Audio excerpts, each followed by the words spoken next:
मृत्यु एक ऐसा पल है जिसमें शरीर नष्ट हो जाता है। एक ऐसा क्षण जिसमें एक इंसान अपना घर परिवार धन दौलत और सब कुछ छोड़कर चला जाता है। इस वीडियो में हम बात करेंगे कि गरुड़ पुराण के अनुसार मृत शरीर को छोड़ने के बाद हमारी आत्मा का आखिर क्या होता है और उसे कितनी लंबी और भयानक यात्रा तय करनी पड़ती है मोक्ष की प्राप्ति के लिए। तो वीडियो को शुरू करते हैं। गरुड़ पुराण के जैसे ग्रंथ हमें बताते हैं कि जब मौत की घड़ी समीप आती है तो एक घने धुंध के बीच से यमदूत करीब आते हुए नजर आते हैं। बड़ा शरीर, लाल आंखें और चेहरे पर एक अजीब सी मुस्कान लिए वो मरते हुए इंसान के सामने आकर खड़े हो जाते हैं और उसकी आत्मा को उसके शरीर से खींच कर निकाल लेते हैं और उसे ले जाते हैं एक ऐसी यात्रा पर जो कई सदियों की बताई जाती है। लेकिन एक यात्रा या फिर रिचुअल धरती पर भी होता है जिसे उसके परिवारजनों को पूरा करना होता है, जिसमें शामिल होती हैं कई विधियां, कई प्रथाएं और क्रियाएं जो आत्मा को मोक्ष प्राप्त करने में मदद करती हैं। और इन प्रथाओं का कुछ न कुछ अर्थ तो ज़रूर है। कहा जाता है कि जैसे ही यमदूत किसी आत्मा को उसके शरीर से निकालते हैं तो आत्मा तड़पने लगती है और अपने शरीर में वापस जाने की पूरी पूरी कोशिश करती है, लेकिन यमदूत उसे खींचते चले जाते हैं। माना तो ये भी जाता है कि उस समय मरते हुए व्यक्ति के आसपास कई डरावने साए मंडराते रहते हैं, जैसे कि वो बुरी आत्माएं जो यमलोक और मृत्यु के बीच अटकी हुई हैं, मोक्ष प्राप्ति की कामना कर रही हैं या फिर एक नए शरीर की तलाश कर रही हैं। और इसीलिए गरुड़ पुराण में लिखा गया है कि चाहे कुछ भी हो जाए, मृत शरीर को कभी भी अकेला नहीं छोड़ना चाहिए। जब किसी व्यक्ति की मृत्यु होती है तो उसके नाक और कानों में रुई डाली जाती है और मुंह में तुलसी का पत्ता रखा जाता है।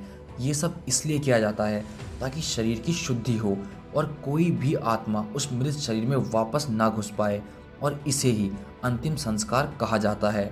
इन सब विधियों के बाद आती है दाह संस्कार की बारी, जिसमें शरीर को चंदन की लकड़ी से बनी चिता पर रखा जाता है।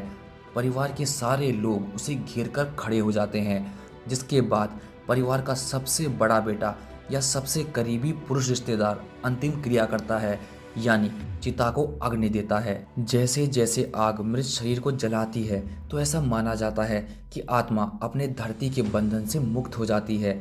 लेकिन इस सारी विधि का एक और गहरा अर्थ भी है। जब भी किसी इंसान की मृत्यु होती है तो उसका परिवार रो रहा होता है, क्योंकि उनके लिए ये मानना बहुत मुश्किल होता है कि उनका कोई अपना उन्हें हमेशा के लिए छोड़ के जा चुका है। और उस समय वो दुनिया की हर ताकत से प्रार्थना करते हैं कि वो इंसान वापस आ जाए, और इसीलिए शरीर का आग में जलकर भस्म हो जाना ये बात सिद्ध कर देता है कि अब वो इंसान हमारे बीच नहीं रहा और उसका वापस आना अब संभव नहीं है। लेकिन यमलोक की यात्रा तो अभी बस शुरू हुई है। वहाँ तक पहुँचने के लिए आत्मा को एक बहुत लंबा और मुश्किल रास्ता तय करना पड़ता है।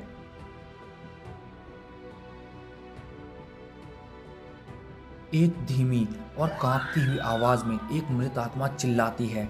वो आत्मा जिसने अभी अभी अपना शरीर छोड़ा है, वो यमलोक की तरफ जा रही है, जहाँ चित्रगुप्त उसके कर्मों का हिसाब लिए बैठे हैं। दर्द से कर्राहते हुए वो आत्मा समझ ही नहीं पाती है कि उसके साथ आखिर क्या हो रहा है। वो ये मानने को तैयार ही नहीं होती है कि उसका शरीर अब मर चुका है, लेकिन उसके साथ चल रहे यमदूत उसे ये याद दिलाते हैं कि उसका शरीर अब नश्वर हो चुका है और उसे सहारा देने वाला अब कोई भी नहीं है। कहते हैं यमलोक के रास्ते में कई खतरनाक और डरावने मोड़ आते हैं जिनका सामना आत्मा को करना पड़ता है, जिसमें सबसे खतरनाक पहलू है वैतरणी नदी का। ये एक खून से भरी ऐसी नदी है जिसे पार करने के बाद ही आत्मा यमलोक तक पहुंच सकती है।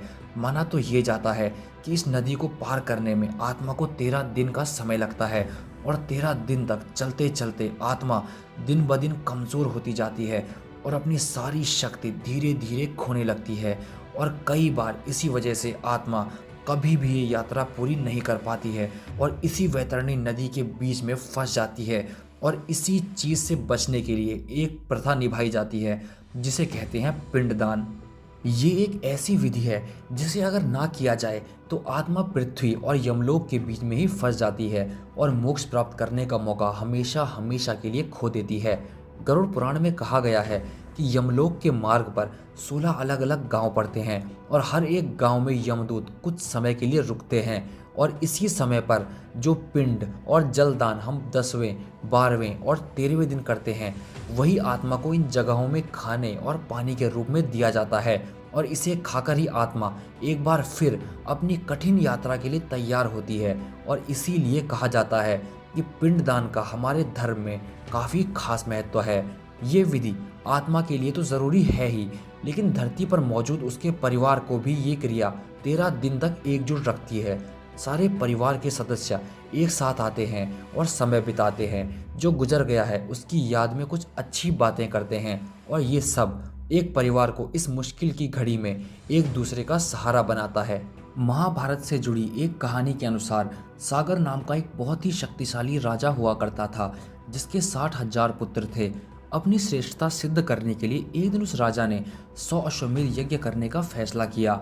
अश्वमेध यज्ञ एक ऐसा यज्ञ होता था जिसमें अश्व यानी घोड़े की बलि दी जाती थी और इसे पूरा कर राजा महाराजा अपने राज्य में अपनी ताकत को साबित करते थे। स्कंद पुराण में कहा गया है कि जो भी राजा 100 अश्वमेध यज्ञ पूर्ण कर लेगा वो इंद्रदेव की उपाधि धारण कर सकता था। और इसलिए जैसे ही राजा के 99 यज्ञ पूरे हो गए तो इंद्रदेव ने छल से 100वें यज्ञ के घोड़े को चुरा लिया और महर्षि कपिल मुनि के घर में छुपा दिया। जैसे ही राजा के पुत्रों को इस बात का पता चला वो उस घोड़े की बलि देने के लिए कपिल मुनि के घर पहुंच गए, लेकिन कपिल मुनि ने क्रोध में आकर उन सभी को उसी समय भस्म कर दिया। समय से पहले मृत्यु हो जाने पर उन सभी की आत्माएं दर्द और पीड़ा में भटकने लगी। ये जानने के बाद राजा के एक पोते ने कपिल मुनि से माफी मांगी और उनसे सवाल किया कि हे मुनिवर, मैं उन सभी की आत्माओं की कैसे मदद कर सकता हूँ ताकि वो सभी आत्माएं स्वर्ग जा सकें। और तब ऋषि ने उस बालक को उन सभी की अस्थियों को गंगा में बहाने को कहा। कहते हैं कि जैसे ही उन सभी की अस्थियों ने गंगा के जल को छुआ वैसे ही राजा के उन सभी 60,000 पुत्रों को मोक्ष प्राप्त हो गया। और इसीलिए आज भी हिंदू धर्म में मृत व्यक्ति की अस्थियों को गंगा में बहाया जाता है। किसी भी परिवार के लिए किसी सदस्य की मृत्यु हो जाना एक ऐसी घटना होती है जो सब कुछ बदल कर रख देती है। परिवार बिखर जाते हैं, कई लोग अंदर से टूट जाते हैं। मृत्यु एक ऐसी चीज़ है जिसका प्रभाव हर किसी पर अलग अलग तरीके से पड़ता है। ऐसे में ये प्रथाएं, ये विधियां उस परिवार को एक साथ जोड़ कर रखती हैं। जिस घर में ये घटना हुई होती है वहाँ लोगों का आना जाना लगा रहता है और हर कोई किसी न किसी काम में खुद को व्यस्त कर लेता है। ये एक ऐसा समय होता है जहाँ न सिर्फ परिवार बल्कि पूरा गांव, पूरा मोहल्ला, सब लोग किसी न किसी प्रकार से अपना योगदान देने की कोशिश करते हैं। इन सभी विधियों का असली मतलब ये है कि ये हमें अपने प्रियजनों की आखिरी सेवा करने का मौका देती हैं। किसी अपने की मृत्यु से गुजरने का पड़ाव बदलाव का पड़ाव होता है। हिंदू धर्म में हम अपना सर मुंडवाते हैं और जब तक आपके बाल वापस आते हैं यानी आप पहले की तरह दिखते हो तब तक काफ़ी समय बीत चुका होता है, जो कि ये दिखाता है कि वो दुख अब थोड़ा पीछे छूट चुका है और अब आप अपने जीवन में आगे बढ़ चुके हैं। और यही हमारे सनातन धर्म की गहराई है, जहाँ मृत्यु जीवन का अंत नहीं है बल्कि एक नई यात्रा की शुरुआत है। धरती से यमलोक तक की यात्रा, जिसके बाद आत्मा या तो मोक्ष प्राप्त कर लेती है या नया जन्म लेकर फिर से नई शुरुआत करती है। और आत्मा के इसी सफ़र को सरल बनाने के लिए हमारे ग्रंथों में इन सभी विधियों के महत्व को काफ़ी बड़ा बताया गया है। आपका सनातन धर्म के बारे में क्या विचार है, कमेंट करके ज़रूर बताइए। और अगर आपको वीडियो पसंद आई हो तो वीडियो को लाइक और चैनल को सब्सक्राइब ज़रूर करें। मैं मिलता हूँ आपसे अगली वीडियो में।